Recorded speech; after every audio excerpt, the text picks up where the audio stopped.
Early mornings offered the most promise of the day, not because of the cliched fresh start, but because it was just as the sun peeked up that the world dropped into the silence that made everything, even the impossible, seem possible.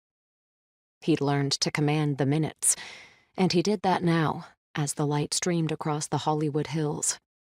Light that could, in the best of times, remove the shadows and darkness that dwelled here.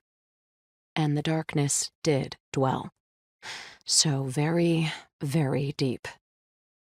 Standing on the other side of 8-foot-tall black wrought iron gates, welded in place decades before Paul had even been born, he could feel that darkness hovering above the Tonado estate.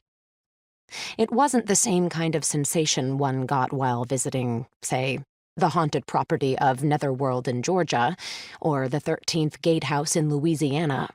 Those places left you with the screaming willies for weeks after. That said, Paul had no doubt that in the years to come, this property could reach Amityville House status.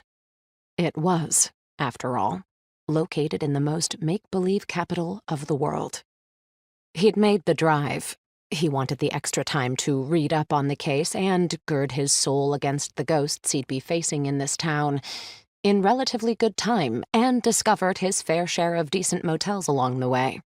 He'd arrived a few days earlier than the DA expected, but one thing Paul had learned was that doing the unexpected often provided more information and opportunity than predictable behavior. Keeping people off guard had always served him well.